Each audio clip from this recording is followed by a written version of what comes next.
King of Gods. By Fast Food Restaurant, Kabanata 505.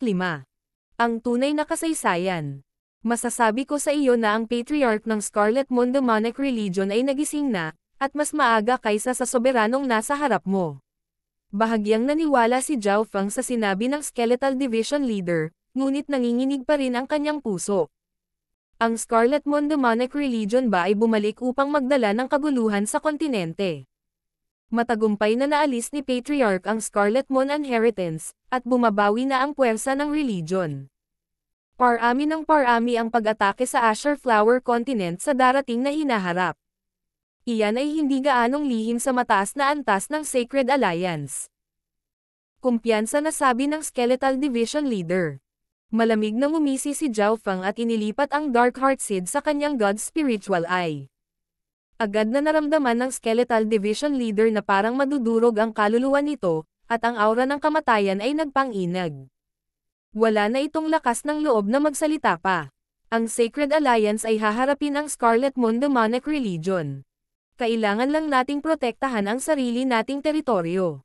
Malalim na sabi ni Patriarch Hong pagkatapos kumalma. Tumanggaw si Timo bilang pagsang-ayon. Ang Iron Blood Religion ay responsable lamang para sa Canopy Great Country. Si Zhao Feng ay walang emosyon din. Bilang chapter leader ng Iron Blood Religion, responsable lang siya sa Thousand Water Area, at iyon ay isang simpleng gawain. Kung ikukumpara doon, kontrolado na niya ang 2 malalakas na bansa at 13 maliliit na bansa. Gayunpaman, ang sumunod na sinabi ni Patriarch Hong ay nabulunan kay Zhao Feng. Zhao Feng, bilang pasasalamat sa iyo, nakagawa ako ng 2 desisyon. Ang una ay gawin kang Deputy Patriarch ng Iron Blood Religion. Deputy Patriarch. Tumalon ang puso ni Zhao Feng, ngunit hindi niya alam kung ito ba ay sasaya o pag-aalala. Ang Iron Blood Religion ay isang napakalaking puwersa sa Canopy Great Country. Ang isang Deputy Patriarch ay nasa ibaba lamang ng isang tao at higit sa 10,000 iba pa. Para sa isang mahusay na bansa, ito ay isang maalamat na pag-iral. Bago pa makasagot si Zhao Feng, nakangiti na si Timo. Binabati kita, Deputy Patriarch Zhao. Si Patriarch Hong ay isang soberano at ang kanyang mga salita ay ganap. Biglang napagtanto ni Zhao Feng na walang dahilan para tumanggi. Ang pagiging Deputy Patriarch ay nangangahulugan ng pagkakaroon ng mas mataas na katayuan, na maaaring makatulong sa landas ng paglilinang ni Zhao Feng. Higit pa rito, ito ay mabuting kalooban ni Patriarch Hong, kaya hindi ito maaaring tanggihan ni Zhao Feng. Salamat, Patriarch Hong.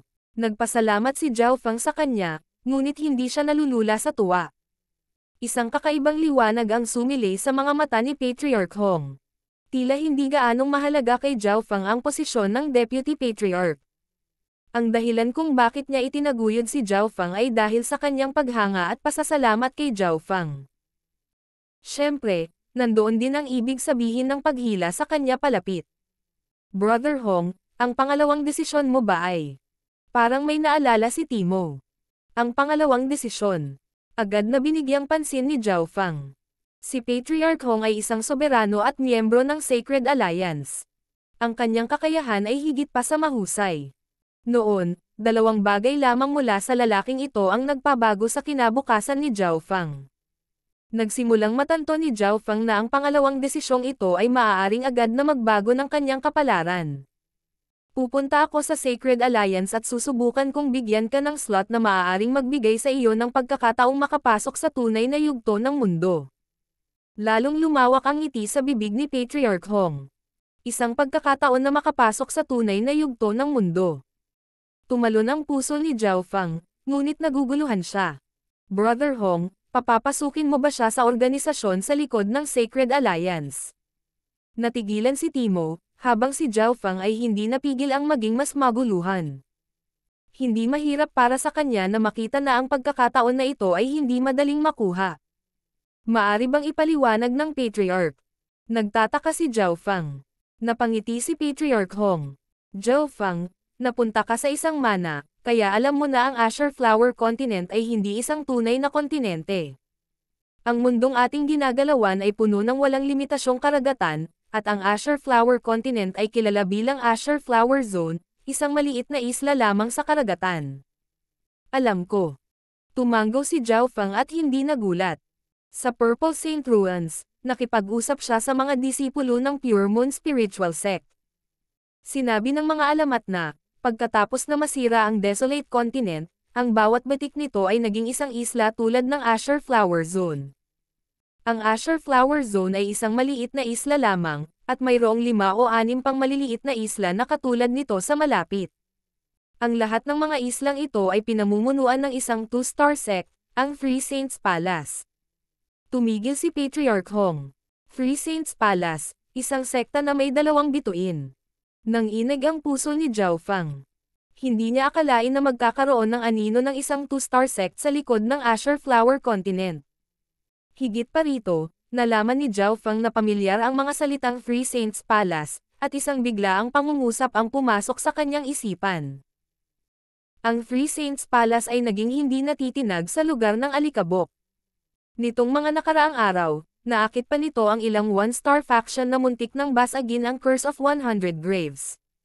Ngayon, naubos na ang enerhiya ng teleportation array. Aalis muna itong subordinate. Sa wakas ay nagsimulang maunawaan ni Zhao Feng kung ano ang ibig sabihin nito. Malinaw na ang puwersang nagtayo ng 100 Graves Forbidden Ground ay sinubukang salakayin ang Azure Flower Continent ngunit pinigilan ng Three Saints Palace. Ang puwersang ito ay dapat na nauugnay sa Scarlet Moon Demonic Religion. Sasabihin ko sa iyo ang isa pang balita. Nang ang Scarlet Moon Demonic Religion ay tumawid sa kontinente at humarap sa Sacred Alliance at sa 10 pangunahing puwersa, ito ay teknikal na extension lamang ng isang sagupaan sa pagitan ng Three Saints Palace at isa pang 2-star sect. Tumawa si Patriarch Hong. Nang marinig ito, halos sumigaw si Zhao Feng. Totoo ba iyon? Hindi niya akalain na ang panahon ng Scarlet Moon Demonic Religion ay may ganoong sekreto sa likod nito. Tama. Ang Azure Flower Continent ay isang larangan lamang ng digmaan para sa 2 sekta na may 2 bituin. Nanalo ang Three Saints Palace sa huli, at ang iba pang 2-star sect ay napakalayo. Si Timo ay tila alam din ang ilang mga lihim at idinagdag. Matagal bago kumalma ang puso ni Zhao Feng. Ang Azure Flower Continent ay isang pinalawig na larangan ng digmaan ng 2 2-star sect. Ang Patriarch ay nagsasabi sa akin tungkol sa Three Saints Palace. Maaaring ito ay... Biglang may naisip si Zhao Feng. Hihihi, tama na. Irerekomende kita sa Three Saints Palace. Isa itong pagkakataong pangarap ng mga True Dragon Genius. Dahil isa akong pangunahing miyembro ng Sacred Alliance, mayroon akong ganitong kakayahan. Sabi ni Patriarch Hong. Pumasok sa isang 2-star sect. Ang Three Saints Palace. Mas bumilis ang tibok ng puso ni Zhao Feng. Nakipag-away na siya sa mga 2-star sect disciple noon at alam niya kung gaano sila kakilakilabot. Ang buong Azure Flower Continent, na mayroong 1-star sects at hindi mabilang na mga bansa, ay isang subordinate lamang ng 2-star sect. Deputy Patriarch Zhao, naniniwala ako sa iyong talento, magagawa mong maging core disciple ng Three Saints Palace ng madali. Mapaglarong sabi ni Timo. Ang Azure Flower Continent ay kasalukuyang nasa pinakamaluwalhating panahon nito, at hindi dapat mahirapan si Zhao Feng na makapasok sa Three Saints Palace. Kapag nakapasok na ako sa isang 2-star sect, talagang makapasok na ako sa yugto ng mundo. Pero, ang puso ni Zhao Feng ay umikot at bumagsak sa ilang kadahilanan. Patriarch Hong, salamat sa iyong mabuting kalooban, ngunit hindi ako makapagpasya kung gusto kong sumali sa Three Saints Palace. At least, hindi pa. Huminga ng malalim si Zhao Feng. Ano? Ang mga ekspresyon ng dalawa ay agad na naging hindi makapaniwala habang nakatingin sila kay Zhao Feng. Akala nila ay agad na sisi ngayon si Zhao Feng, ngunit tila naisip ni Zhao Feng na tanggihan ito. Kahit natanggapin niya, tila hindi siya gagawa ng desisyon ng matagal. Zhao Feng, maaari mong pag-isipan ito. Kailangan ko ng kahit 1 taon at kalahati para makabawi ng kaunti at makapunta sa Sacred Alliance. Bahagyang nadismaya si Patriarch Hong, ngunit hindi siya nagtanong ng anumang detalye. Pagkaraan ng ilang sandali, umalis sina Zhao Feng at Timo sa palasyo sa ilalim ng lupa at ang huli ay na-curious. Deputy Patriarch Zhao, bakit kailangan mo pang isipin ang magandang pagkakataon? Napabuntong hininga si Zhao Feng at hindi maipaliwanag.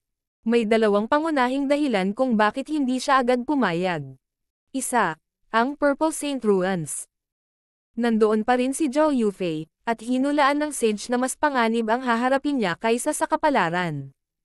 Hindi maaaring baliwalain ni Zhao Feng si Zhao Yufei. Kailangan niyang kumpletuhin ang 100 Corps Plan, at nangangailangan iyon ng resources mula sa Purple Saint Ruins. Mas maganda rin kung makapag-cultivate siya sa Purple Saint Ruins. Ang epekto ay magiging mas mahusay kaysa sa isang sekta na may dalawang bituin.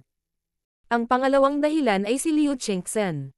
Ang puso ni Zhao Feng ay hindi masyadong makakalma kung hindi niya alam ang kinaroroonan o sitwasyon ni Liu Qingxen. Siya ay may plano, at iyon ay upang mahanap ang Sky Saint Qin inheritance kapag siya ay mas malakas. Dahil sa dalawang dahilan na ito, hindi siya madaling makasali sa Three Saints Palace.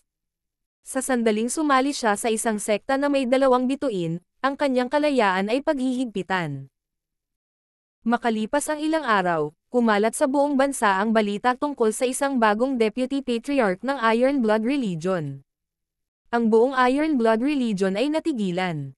Alam ng lahat na ang kasalukuyang namamahala sa Iron Blood Religion ay si Deputy Patriarch Timo, at ngayon ay magkakaroon ng isa pang Deputy Patriarch. Ito ay sapat na upang magdulot ng mga alon sa Canopy Great Country. Ayon sa ilang mga mapagkukunan, ito ay iniutos ni Patriarch Hong. Ang balitang ito ay yumanig sa dakilang bansa at maging sa mga puwersa sa hilagang kontinente. Totoo ang tsismis na muling pagbuhay ng Iron Blood Religion, kahit ang Heavenly Yuan Clan ay magagalaw. Makalipas ang isang buwan, sa isang bulwagan ng pangunahing punong tanggapan ng Iron Blood Religion. Pagbati Deputy Patriarch Zhao. Ang mga eksperto sa gitna at itaas na mga echelon, sa kaliwa at kanan, ay yumuko ng malalim. Ang pinakamababang cultivation na naruroon dito ay ang True Human Rank. Sila ay mga elite ng pangunahing punong tanggapan, at ang ilan ay mga chapter leader. Sina Jiang Sanfeng at Dai Ye ay malapit kay Zhao Feng. Ang dalawa ay naging kaliwat kanang kamay ni Zhao Feng, pati na rin ang mga miyembro ng upper echelon. Patay tahimik ang bulwagan pagkatapos ng pagbati. Nakapikit si Zhao Feng habang nakaupo sa trono. Hindi agad siya nakaimik. Ito ang unang pagkakataon na siya ay nasa isang managerial na posisyon sa relihiyon, at ang lahat ay dahil umalis si Timo sa punong tanggapan upang paksain ang ilang mga spawn ng Scarlet Moon Demonic Religion. May kasabihan sa mortal na mundo. Ang mga bagong opisyal ay maglalagay ng 3 batch ng apoy. Ngayong ang relihiyon ay kasalukuyang pinamumunuan ni Zhao Feng, wala ni isa sa mga miyembro ng upper echelon ang nakakaalam kung ano ang naghihintay sa kanila. King of Gods, Kabanata 506. Linisin. Sa loob ng bulwagan ng Iron Blood Religion, dahan-daang binuksan ni Zhao Feng ang kanyang mga mata habang nakaupo siya sa trono. Sinabi ni Jiang Sanfeng kay Zhao Feng, Deputy Patriarch, kadalasan kailangan mong magsagawa ng meeting kahit isang beses sa isang buwan para malaman kung anong mahahalagang isyo ang mayroon. Pagkatapos ay kailangan mong gumawa ng mga desisyon. Nakakunot ang mga kilay ni Zhao Feng habang hinihimas ang kanyang noo. Sa nakalipas na buwan, siya ay nasa pag-iisa o nagtitipon ng mga mapagkukunan. Nakisali din siya sa paglilinis ng Scarlet Moon Demonic Religion, ngunit pagdating niya ay ang mga mahihina na lang ang natira kaya naman nanlumo siya. Magsimula na tayo. Lumipat ang tingin ni Zhao Feng sa gitna at itaas na mga echelon sa loob ng bulwagan.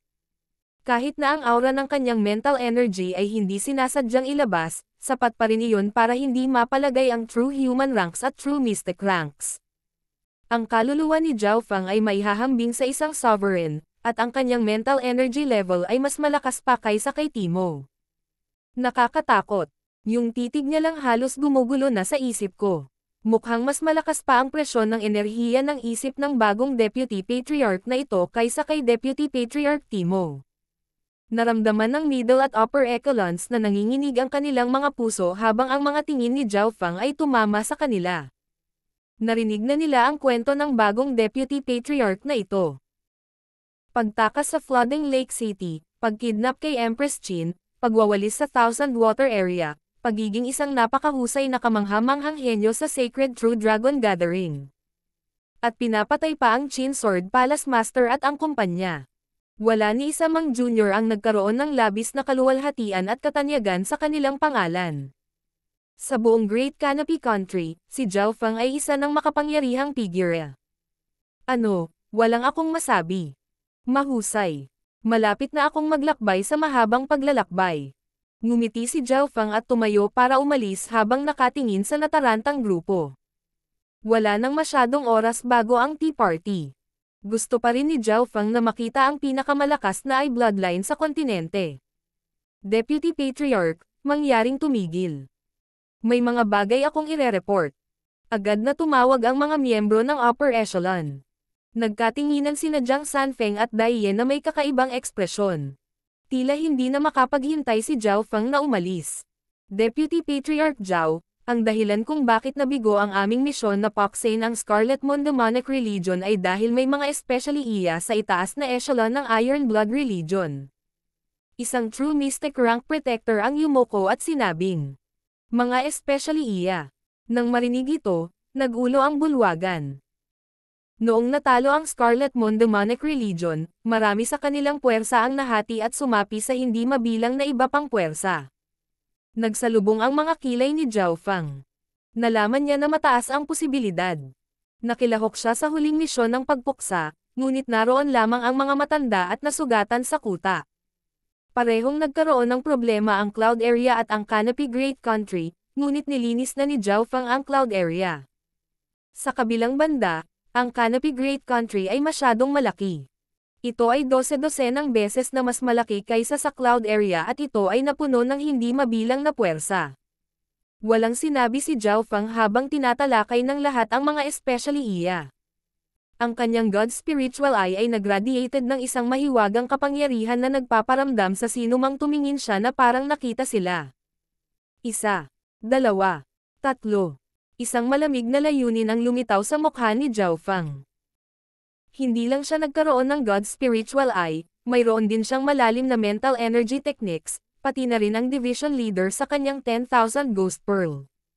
Naalala ni Zhao Feng ang mga tila kain na hinala. Iwanan mo ito hanggang mamaya. Ikinaway ni Zhao Feng ang kanyang kamay at hinayaan ang isyo. Ang iba pang mga problema ay ipinakita kay Zhao Feng. Ang Purple Leaf Chapter Leader ay tumatanda na at nagpas siyang magretiro. Kulang tayo sa chapter leader ngayon. Maaaring piliin ng Deputy Patriarch kung sino ang ipapadala bilang kapalit. Isang Vice Chapter Leader ang nagulat na may nasa sabik na tingin. Wala nang pinuno ang Chin Sword Palace at sinubukan ng relihiyon na kainin ang ilan sa kanilang teritoryo, ngunit pinigilan kami ng mga Imperial at ng pamilya Liu. Bumantong hininga ang isang matandang chapter leader. Bagaman nabubuhay pa ang Chin Sword Palace, halos patay na sila. Sa pagbagsak ng First Elder ng pamilyang Liu, ang Iron Blood Religion ay naging isang kapangyarihan na nangingibabaw sa lahat. Iminumungkahi ng subordinate na ito na paksain natin ang imperyo at lumikha ng sarili nating bansa. Palasan ang mga kalaban na puwersa. Magtayo ng sarili nating kaharian. Maraming ambisyosong miyembro ng upper echelon ang sumuporta. Ang nagpasimula ng tawag na ito ay isang matandang elder mula sa pangunahing punong tanggapan na ang kultibasyon ay umabot na sa huling yugto ng True Mystic rank. Magtayo ng sarili nating kaharian. Hindi gaanong mahirap gawin iyon, ngunit ang pinakamalaking panganib ay ang Scarlet Moon Demonic Religion pa rin. Malamig na ngumisi si Zhao Feng at tinitigan ang ambisyosong elder.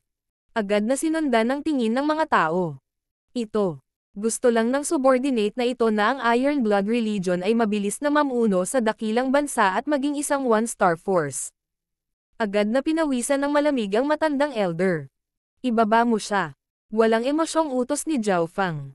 Sa sandaling sinabi niya iyon, sina Jiang Sanfeng at Dai Ye ay idiniin ang elder sa lupa. Maraming mga eksperto na naruroon ang nagulat at hindi alam kung ano ang nangyayari. Deputy Patriarch Zhao, kahit na Deputy Patriarch ka, hindi mo ito magagawa sa akin. Paano magiging handang maglingkod sa iyo ang sinuman? Ang elder ay hindi nang ahas na lumaban, sa halip ay sinubukang makipagtalo para sa kanyang kawalang kasalanan. Ang lakas ng loob mong magsalita ng kahit na ano.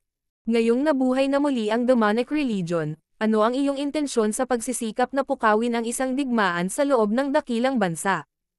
Ang God Spiritual Eye ni Zhao Feng ay nagpadala ng isang sinag ng mental na enerhiya na bumagsak sa depensa ng elder at ang kanyang mga salita ay nagsimulang magbunyag ng ilang bagay.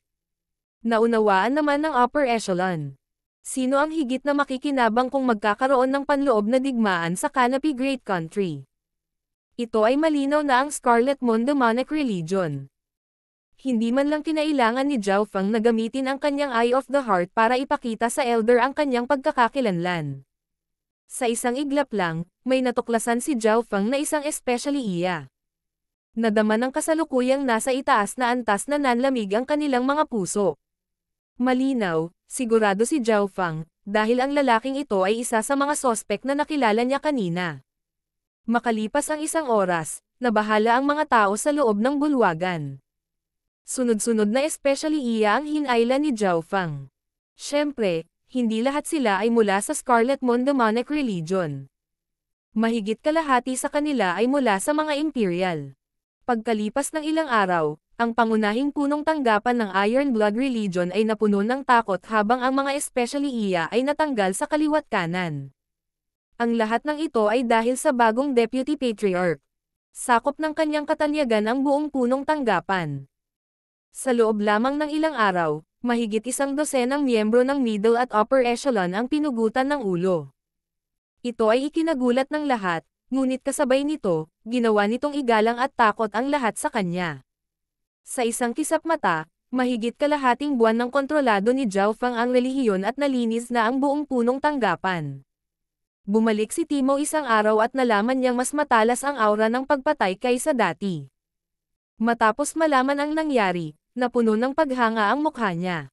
Ang mga aksyon ni Zhao Feng ay naglabas ng lason mula sa Iron Blood Religion, na 10 beses na mas mahalaga kaysa sa pagpatay sa kaaway. Sa parehong gabi, nagkita sina Zhao Feng at Timo sa isang lihim na gusali. Mahaba ang paglalakbay ko, kaya kailangan mong kontrolin ang religion. Sabi ni Zhao Feng. Gumaan ang pakiramdam niya ngayong nakabalik na si Timo. Bagamat nakikita niya ang sinumang may mababang kultibasyon kaysa sa kanyang sarili gamit ang God's Spiritual Eye, hindi ito ang landas na gusto niyang tahakin. Oh, pupunta ka sa tea party, tama ba? Tanong ni Timo.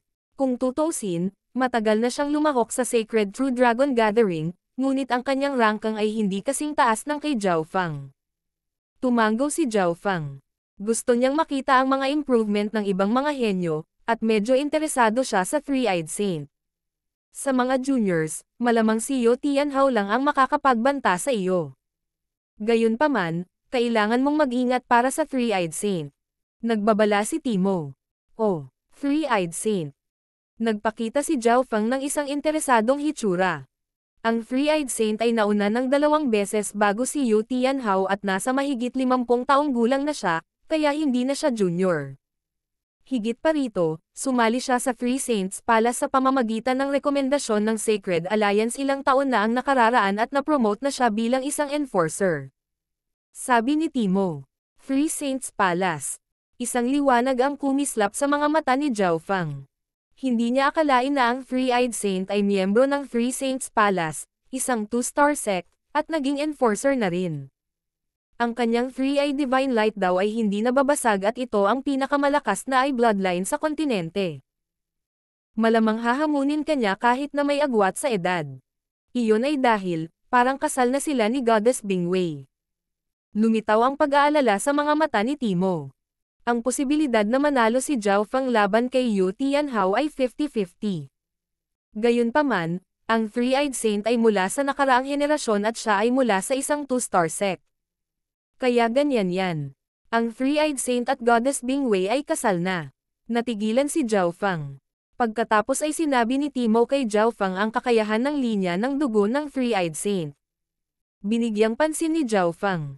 Salamat, Brother Timo, ngunit kahit na walang ginagawa ang Three-Eyed Saint, binalak ko pa rin siyang hamanin. Ang mga salita ni Zhao Feng ay naglalaman ng kumpiyansa.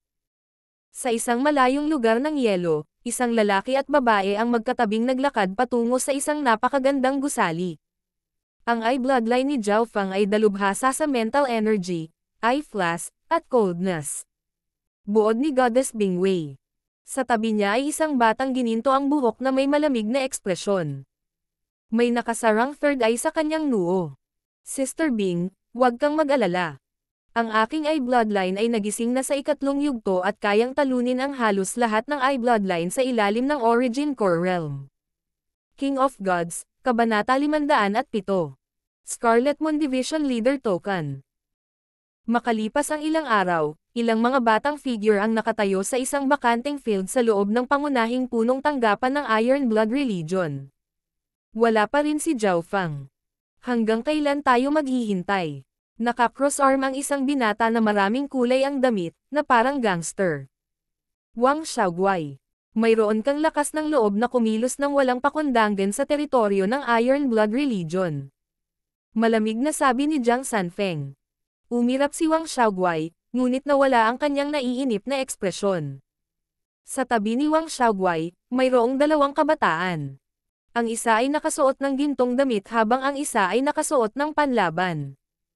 Ang tatlong ito ay mga True Dragon henyo sa loob ng Canopy Great Country na nagtipon upang pumunta sa True Dragon Tea Party. Ang dalawa sa tabi ni Wang Xiaoguai ay sina Prinsipe Jin at Tian Yunji. Hindi inaasahang maganda ang performance ng Canopy Great Country. Ang dami ng True Dragon henyo na mayroon ito ay unang nireranggo sa mga dakilang bansa. Ang Iron Blood Religion lang ay mayroong tatlong True Dragon Geniuses. Zhao Feng, Jiang Sanfeng, at Dai Ye. Jiang Sanfeng, wala nang maraming oras bago magsimula ang tea party. Kung hindi dahil kay Zhao Feng, aalis na sana kami isang buwan na ang nakalipas. Hindi napigilan ni Prinsipe Jin ang mapaungol. Ang dahilan kung bakit nila hinintay si Zhao Feng ay hindi lamang dahil siya ang numero 1 henyo sa dakilang bansa, ito rin ay dahil siya ay isang napakahusay na kamangha-manghang henyo. Kung kasama nila si Zhao Feng, maaari silang makatanggap ng espesyal na pagtrato. Sa madaling salita, si Zhao Feng ang pinuno ng dakilang bansa at maging ang buong Northern Continent. Sinabi ni Deputy Patriarch Zhao na aalis tayo ngayon. Tiwalang sabi ni Jiang Sanfeng. Sa sandaling iyon, lumitaw ang tunog ng paglipad. Malapit nang dumating ang Deputy Patriarch. Isang babaeng nakapink ang lumapag na nakangiti. Si Dai Ye iyon. Sa sandaling natapos ang kanyang mga salita, isang bahagyang nakakamanhid na sensasyon ang dumaan sa field, at isang asol na buhok na kabataan ang dumaong halos kasabay ni Dai Ye. Zhao Feng. Ang gulat ay dumaan sa mga mata ni Prince Jin at Tian Yunji. Ni hindi nila nakita kung paano lumitaw si Zhao Feng. Ito ay tiyak na si Dai Ye ay umalis ng medyo matagal bago si Zhao Feng, ngunit siya ay lumapag sa parehong oras. Nandito na lahat. Tara na. Malutong na sabi ni Zhao Feng. Aalis tayo ng ganon-ganon lang. Tumitig ang mga mata ni Wang Xiaoguai kay Zhao Feng at, bagamat puno sila ng pag-iingat, nagkaroon ng surge of battle intent. Ngumiti si Jiang Sanfeng. Deputy Patriarch, umaasa kaming bibigyan mo kami ng isa o dalawang payo para hindi namin mapahiya ang sarili namin sa tea party. Oo naman. Hindi tumanggi si Zhao Feng. Isa iyon sa intensyon ng pagkikita nila rito. Tumingin si Zhao Feng sa kabuuan ni Wang Xiaoguai, Prince Jin, at Tian Yunji. Lahat sila ay umabot na sa maagang yugto ng True Mystic Rank, at si Prince Jin ay papalapit na sa huling yugto ng True Mystic Rank. Kamakailan lamang ay nakapasok si Jiang Sanfeng sa True Mystic Rank, at si Dai Ye ay nasa tuktok pa rin ng True Human Rank. Kung ikukumpara sa kung ano sila sa panahon ng Sacred True Dragon Gathering, lahat ay gumawa ng malalaking improvement. Karapat-dapat sila sa titulong True Dragon Genius. Nagsimula na ang sparring session. Ang unang dumating ay si Wang Xiaoguai, na pinandilatan ng mata si Jiang Sanfeng na parabang naalala niya kung ano ang sinigaw ng huli sa kanya kanina. Si Jiang Sanfeng ay hindi natakot. Katatapos lang niyang makapasok sa True Mystic Rank at ang kanyang teknik ay umabot na sa ibang level, dahilan upang tumaas ang kanyang kumpiyansa. Hindi nagtagal, dalawang figure ang nag-intertwine sa field habang si Zhao Feng ay nanonood ng may interes. Gayunpaman, ang bilis kung saan napagpasyahan ang nanalo ay mas mabilis kaysa sa naisip. Sky 8 Divine Luo. Umungol si Wang Xiaoguai habang ang kanyang balat ay naging bato at nagbigay ng singsing na ginto. Ang kanyang kamao ay tila kaya nitong yugan ang lupa at bumasag sa mga bundok ng may ganap na kapangyarihan. Ang hangarin mula sa kamaong ito lamang ay halos umubo ng dugo si Jiang Sanfeng. Bam! Kakalabas lang ng husay ni Jiang Sanfeng nang pinalipad siya ng isang kamao mula kay Wang Xiaoguai. Jiang Sanfeng. Hindi makapaniwalang bulalas ni Dai Ye habang tumulong kay Jiang Sanfeng. Isang suntok lang ay hindi na makatayo si Jiang Sanfeng. Napagpasyahan ito sa isang hakbang. Hindi man lang magka-level ang dalawa. Pagkatapos na pumasok sa mana, ang bloodline ni Wang Xiaoguai ay lalong nagising, at ang kanyang bilis ng paglaki ay marahil ang pinakamabilis sa kanila. Nagkontrata ang mga balintataw ni Zhao Fang. Hindi niya akalain na ganoon kalakas si Wang Xiaoguai. Si Jiang Sanfeng ay nawala ng patas. Dinurog siya ni Wang Xiaoguai at, bagamat nasa maagang yugto pa lang siya na True Mystic rank, hindi siya nalalayo sa level ng 5 napakahusay na kamanghamanghang henyo sa panahon ng Sacred True Dragon Gathering. Hindi nagulat sina Prince Jin at Tian Yunji. Natalo kami sa brat na ito sa huling kalahating taon. Malungkot na sabi ni Prince Jin at naintindihan ni Zhao Fang. Bago bumalik si Zhao Fang, si Wang Xiaoguai ang numero 1 henyo. Pagkatapos noon, nagpakita sina Prince Jin at Tian Yunji ng isang kamanghamanghang labanan. Pagkatapos ng 12-12 ng mga galaw, ang Tian at Yun fusion bloodline ni Tian Yunji ay pinakawalan at ang kanyang blade intent ay tinalo si Prinsipe Jin. Tian Yunji, hindi ko akalain na mag-i-improve ka rin. Medyo nagseselos si Prince Jin. Siya ang dating numero 1 henyo at, ilang buwan lang ang nakalipas, magkaparehas ang dalawa, ngunit ngayon ay nagkaroon ng kalamangan si Tian Yunji. Tumanggo si Zhao Fang. May potensyal si Tian Yunji. Mayroon siyang bloodline, naiintindihan niya ang blade intent, at ang kanyang battle power ay kabilang sa pinakamataas para sa mga nasa ilalim ng True Lord rank. Matapos manalo si Tian Yunji, lumakas ang kanyang hangarin sa pakikipaglaban at hinamon niya si Wang Xiaoguai. Tumawa si Wang Xiaoguai. Gumagawa siya ng mga bitek sa lupa sa bawat kamao. Walang gaanong kasanayan, ganap na kapangyarihan lamang. 10 galaw mamaya. Dang. Pinalipad si Tian Yunji gamit ang kanyang espada. Masyadong malakas ang katawan ni Wang Xiaoguai. Kaya niyang talunin ang karamihan sa True Mystic rank sa kanyang katawan lamang. Sa sandaling ginamit niya ang kanyang kapangyarihan sa bloodline, ang kanyang opensa at depensa ay tataas ng husto, na lumalampas sa puwang sa paglilinang. Woo! Hinampas ni Wang Xiaoguai ang kanyang mga kamao sa kanyang dibdib habang naglalabas siya ng dominanteng aura, dahilan upang ang mga kalapit na eksperto ng Iron Blood Religion ay tumingin sa gulat. Siya ay malamang na walang kapantay sa ilalim ng True Lord rank.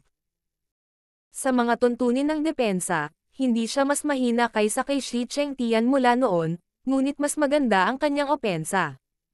Tinalo ni Wang Xiaoguai ang lahat ng kalahok. Sige, tara na. Binuod ni Zhao Fang ang mga kalamangan at kahinaan ng kanilang mga laban at naghanda na umalis. Sina Tian Yunji at Prinsipe Jin ay parehong nakakuha ng kaunting pag-unawa pagkatapos ng pagsusuri. Zhao Fang, hindi pa rin kita nakakalaban. Sabi ni Wang Xiaoguai habang hinaharangan niya si Zhao Fang. Natigilan ang lahat. Wang Xiaoguai, nang ahas ka bang hamanin ang Deputy Patriarch? Kahit ang True Lord ranks ay hindi niya kapareha. Umiling si Jiang Sanfeng at ngumiti. Malinaw na hindi siya susuko ng pagkakataong kutsain si Wang Xiaoguai, at marami sa mga manonood ang tumawa. Alam nila ang pangalan ni Zhao Fang. Natalo na niya ang ilang True Lord ranks at napatay pa niya ang Qin Sword Palace Master. Bagamat malakas si Wang Xiaoguai, tiyak na hindi siya ang kalaban ni Zhao Fang. Siyempre, si Prince Jin, Tian Yunji, at ang kumpanya ay bahagyang umaasa. Baka masubukan ni Wang Xiaoguai ang lakas ni Zhao Fang. Gayunpaman, magreresulta lamang ito sa kanilang pagkabigo. Simulan. Bahagyang ngumiti si Zhao Fang at hindi tumanggi. Sky 8 Divine Luo. Agad na ginamit ni Wang Xiaoguai ang kanyang bloodline power ng walang pag-aalinlangan at sumuntok, na naging sanhi ng pagyanig ng lupa. Kahit na ang normal na True Lord ranks ay makakaramdam ng kaunting pressure dahil sa pagkakaiba sa pisikal na lakas. Boom! Isang malawak na bangin ang lumitaw, na umaabot ng 100 taon, dahil sa kamao ni Wang Xiaoguai. Lumabo ang mga mata ng mga nanonood. Nang muli nilang mahanap si Zhao Fang, tapos na ang labanan. Arg! Si Wang Xiaoguai ay itinaas sa hangin at iniindayog niya ang kanyang mga braso. Gusto niyang kumawala, ngunit isang patong ng kidlat ang humahadlang sa kanya, dahilan para mapasigaw siya. Nagulat ang mga nanonood. Nagkatinginan sina Tian Yunji at Prinsipe Jin nang may gulat. Malinaw na ang lakas ni Zhao Fang ay umabot sa isang antas kung saan hindi nila ito matukoy. Sige, tara na. Binitawan ni Zhao Fang ang mga paa ni Wang Xiaoguai sa hangin. Plop! Nahulog si Wang Xiaoguai, na lumikha ng hugis lalaking butas sa lupa. Kahit na ang normal na True Spirit Realms ay malamang na magsisimulang damyugo mula sa ganoong bagay, walang nag-aalala sa kanya. Sa parehong araw, isang kabuoang 6 na True Dragon Henyo ang umalis ng magkasama mula sa pangunahing punong tanggapan ng Iron Blood Religion. Ang grupo ay lahat ay may mga bihirang lumilipad na hayop na lumipad ng napakabilis patungo sa gitnang kontinente. Lahat sila ay gumawa ng malalaking pagpapabuti, kaya hindi sila natakot sa anumang mga panganib sa paglalakbay. Higit pa rito, mayroon silang Zhao Fang. Wala sa kanila ang dapat ipag-alala. Pagkalipas ng 2 buwan, sa wakas ay dumating ang grupo ng 6 sa gitnang kontinente. Kinakalkula ni Zhao Fang na ang distansya sa pagitan ng Cloud Area at ng Canopy Great Country ay hindi mas malaki kaysa sa distansya sa pagitan ng Canopy Great Country at Middle Continent. Ito ay dahil ang gitnang kontinente ay malapit sa bawat iba pang bahagi ng kontinente, kaya ito ang pinakamagandang lugar upang idaos ang Tea Party. Nabalitaan ko na ang Middle Continent ang pinakamalakas at may pinakamaraming henyo. Halimbawa, ang Three-Eyed Saint at si Yu Tianhao ay parehong nagmula sa Middle Continent. Sabi ni Jiang Sanfeng. Bagamat lahat sila ay lumahok sa Sacred True Dragon Gathering, hindi pa sila gaanong nakapunta sa Middle Continent. Darating kami pagkatapos tumawid sa isa pang 3 o 4 na malalakas na bansa. Inilabas ni Prinsipe Jin ang mapa at ang 6 ay nag-flash sa kalangitan. Shua! Shua! 2 malabong madilim na figure ang lumitaw sa isang mabangis na kagubatan ilang daang milya ang layo. Ang isa ay babaeng nakaitim habang ang isa naman ay matangkad na nakasuot ng itim na korona. Elder, iilan lang silang brats, at ang pinakamalakas ay nasa early stage na True Lord rank. Bakit kailangan mong ituloy sila ng personal? Maari ko silang mahuli o patayin ngayon din. Magalang na sabi ng babaeng nakaitim. Ang mga brats na ito ay may aura ng Scarlet Moon Division Leader Token at parang kara-rating lang sa Middle Continent. Ginamit na ng Sacred Alliance ang mga token na ito noon para tambangan ang aming mga eksperto. Huwag gumawa ng anumang padalos-dalos na galaw. King of Gods, Kabanata 508. Golden Sun Sacred City. Sa himpapawid sa itaas ng batis sa hilagang bahagi ng gitnang kontinente, ang 6 na mula sa Canopy Great Country ay nakaupo sa kanilang lumilipad na kabayo habang sila ay patungo sa kanilang destinasyon. Si Zhao Fang ay tahimik na naglilinang sa halos lahat ng oras. Mula nang bumalik siya mula sa Purple Saint Ruins, naiintindihan na niya ang mga mana ng Wind Lightning Stone Tablet at ng Ice Imperial Spear. Ang una ay ang kanyang cultivation technique habang ang huli ay nakatulong sa kanyang bloodline power. Pangunahing nakatuon si Zhao Fang sa Wind Lightning Stone Tablet dahil mas kumpleto ito. Hindi gaanong mga pamana ang maihahambing sa bilis ng Wind Lightning Emperor.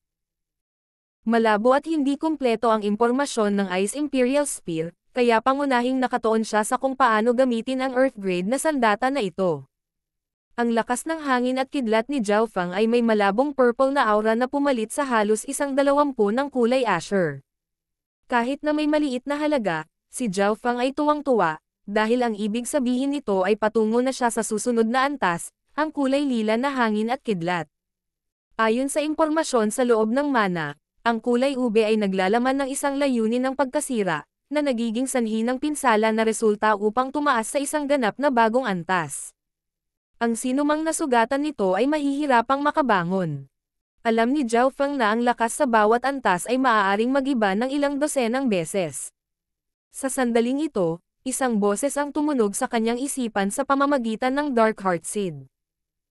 Master, makakahanap tayo ng mas maraming mapagkukunan pagkatapos makapasok sa Middle Continent. Natapos ko nang pinuhin ang 3 True Lord rank Ghost Corpses. Sa totoo lang, ang Tea Party ay isa lamang sa mga dahilan kung bakit dumating si Zhao Feng sa Middle Continent. Ang gitnang kontinente ay may mas maraming mapagkukunan na maaaring makatulong sa kanyang paglilinang at sa kanyang planong 100 Corps. Kung ang lakas ni Zhao Feng ay magpapatuloy ng isang hakbang, at kung ang kanyang 100 Corps na plano ay makumplito sa ibabaw nito, walang anumang puwersa na hindi matatakot sa kanya. Skeletal Division Leader. Biglang naging malamig ang boses ni Zhao Feng nang tumunog ito sa puso ng Skeletal Division Leader sa pamamagitan ng Dark Heart Seed. Ang Skeletal Division Leader ay si Ninok. Nakaramdam ito ng mapanganib na sensasyon sa kanyang kaluluwa. Kailangan lang ni Zhao Feng ng isang pag-iisip para patayin ito. Zhao Feng, ikaw.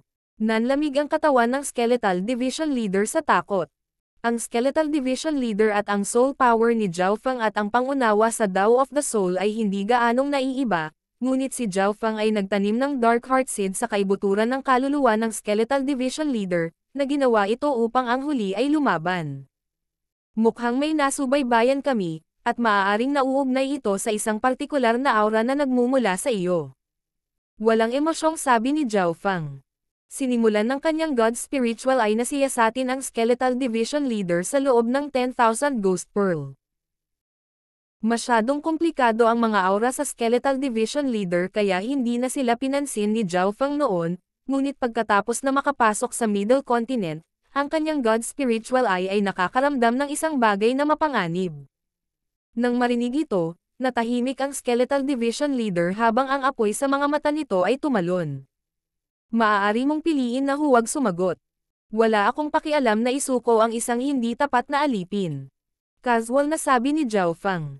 Bagamat ang Skeletal Division Leader ay lubhang kapakipakinabang at maaaring makabawi pabalik sa Origin Core Realm sa loob ng 1 taon o 2, pipiliin ni Zhao Feng ang kanyang sariling buhay kaysa dito. Baka ito ang Scarlet Moon Division Leader Token. Iniabot ng Skeletal Division Leader ang isang transparent na Blood Scarlet Token. Ang token ay tila walang timbang, na lumalaban sa mga batas ng pisika habang ito ay lumulutang sa 10,000 Ghost Pearl. Talagang kakaiba ito.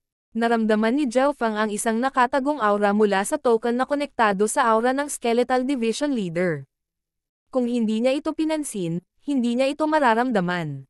Bumantong hininga ang Skeletal Division Leader. Mas malakas ang iyong pandama kaysa sa inaakala ko. Ang Scarlet Moon Division Leader Token na ito ay ginawa gamit ang aking aura at ilang espesyal na materyales mula sa labas ng mundo. Ang sinumang makakadama nito ay nasa antas man lang ng isang Division Leader. Scarlet Moon Division Leader Token. Huminga ng malamig si Zhao Feng habang nakikinig. Nangangahulugan ito na ang taong sumusubaybay sa kanya ay isang Division Leader, o marahil ay mas malakas pa. Ang Scarlet Moon Demonic Religion Patriarch mismo ay maaaring nasa malapit at maaaring naramdaman ang pagkakaroon ng Scarlet Moon Division Leader Token. Siyempre, maaaring ibukod ni Zhao Feng ang Patriarch. Kung ang Patriarch ang nakabantay sa kanya, umatake na siya. Walang dapat pag-iingatan ang Scarlet Moon Demonic Religion Patriarch. Nangangahulugan ito na ang taong nakakulong sa kanya ay hindi magiging mas malakas kaysa sa Skeletal Division Leader. Sa pinakamasama, ito ay magiging isang nagpapagaling na soberano. Pero nagtatago ka sa 10,000 Ghost Pearl at hiwalay sa labas. Paano nila mararamdaman ang anumang bagay? Tanong ni Zhao Feng. Hindi siya naniniwala na may lalabas ng Skeletal Division Leader ang aura nito mula sa loob ng 10,000 Ghost Pearl hanggang sa labas ng mundo. Ang Scarlet Moon Division Leader Token ay bahagi ko at, dahil nakikipag-ugnayan ako sa iyo, nasa iyo rin ang aura, at maging ang 10,000 Ghost Pearl. Higit pa rito, ang teknik na ginamit sa paggawa ng token ay hindi mula sa Azure Flower Continent. Galing talaga ito sa Scarlet Moon Inheritance. Mayroon din itong maraming iba pang mga kakayahan. Halimbawa, maaari itong magpadala ng mga mensahe sa loob ng isang tiyak na distansya, at kung papatayin mo ako, mapupunta sa iyo ang aura ng token.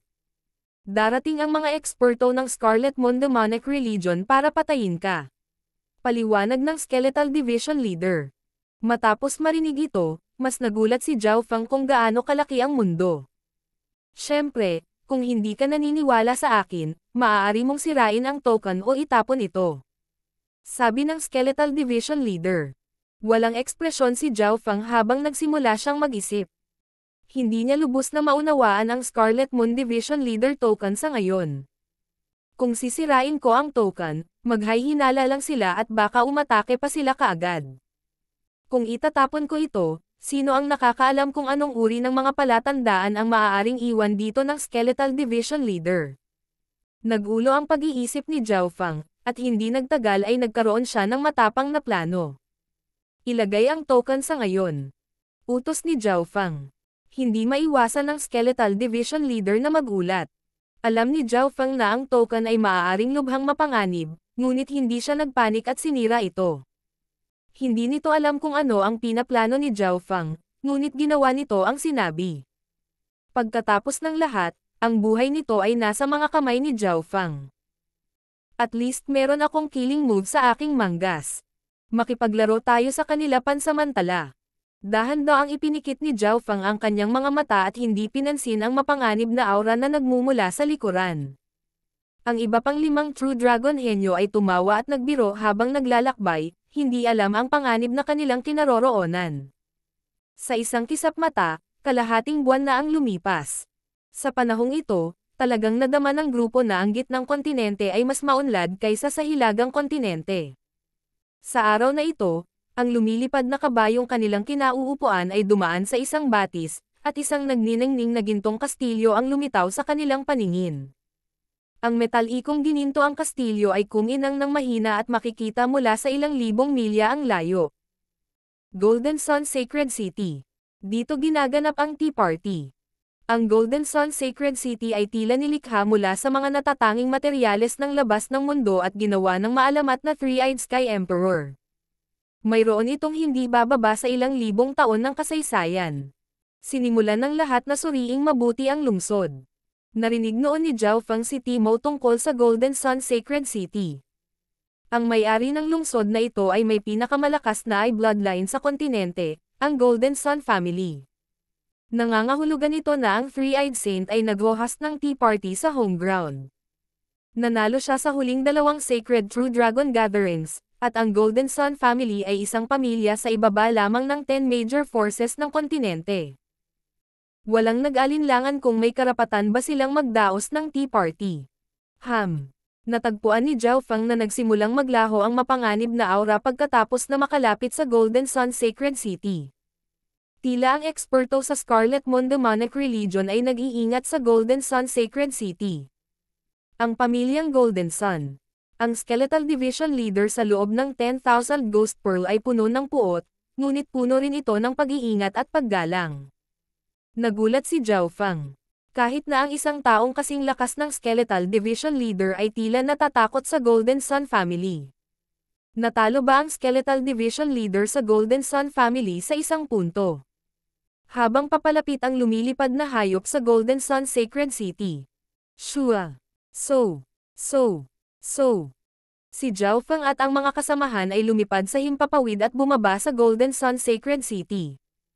Ang Golden Sun Sacred City ay teknikal na isang malaking kastilyo na pag-aari ng isang pamilya. Sa sandaling lumapit si Zhao Feng at ang kumpanya, nakuha nila ang atensyon ng mga eksperto sa pagbabantay. Lahat silang 6 ay napakabata at nasa True Spirit Realm. Isa sa kanila ay True Lord rank. Sapat na ang grupo nila para gumawa ng kaguluhan kahit sa lugar na ito. Ipadala ang order na dumating na ang napakahusay na kamanghamanghang henyo na si Zhao Feng sa Golden Sun Sacred City.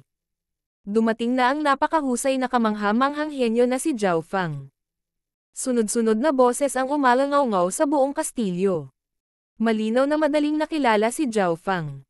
Habang ang Golden Sun Family ay nag-host ng tea party, naghanda sila.